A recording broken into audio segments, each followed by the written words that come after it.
We're on the front northern edge, the north face of Walsall Fort, the Iron Age prestige homestead, just behind Johnstone.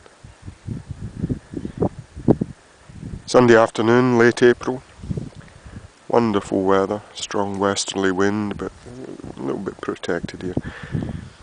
Again, not another soul to be seen. Human, that is. They're all too busy, perhaps in their cars and shopping malls or pushing prams. Down there, the city, the spotlit city, the virtues of a cloud-laden sky and a windy west coast wind.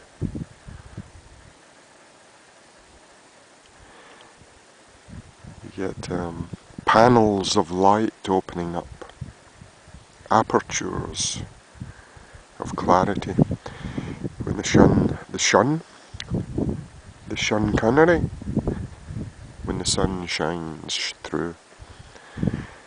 And it's remarkable actually, and not just spotting buildings in the city, but equally spotting hills, hill spotting, and especially around the Glasgow strath, where the horizons, whether it be the northern one or the one I'm sitting on, the southern one, the Braes of Cathkin or Barhead or Ferranesi or Glenifer, or indeed the rather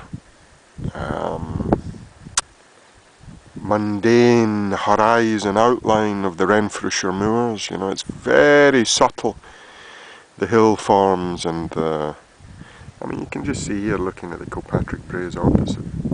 There's nothing really to define it unless you look very closely, and then you see the subtlety.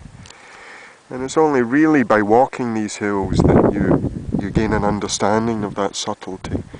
And then so after years, maybe decades, you can look at a bank of hills and see where you are, see where certain points are, and come to define landmarks, trees that are literally on the other side of the valley. And this is how man once navigated the landscapes and the skyscapes of the natural world.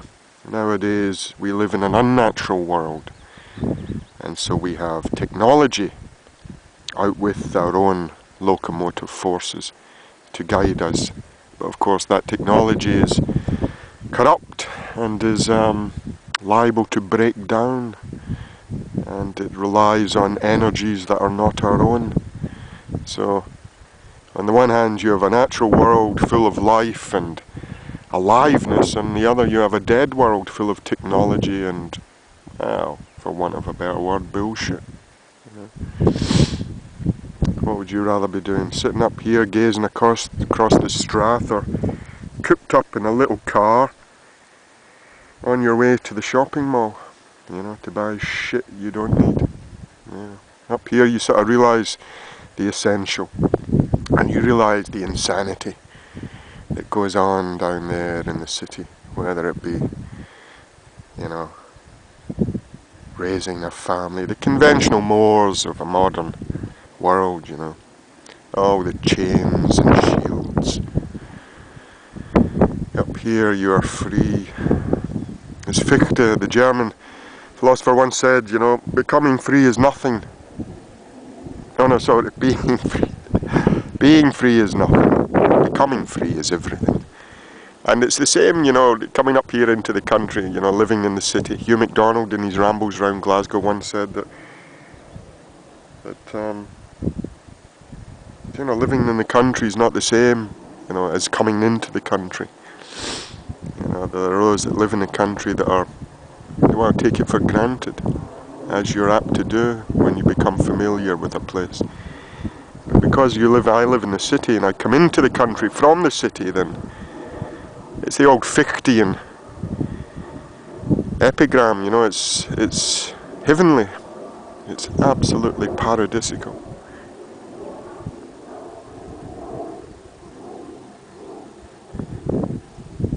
anyway.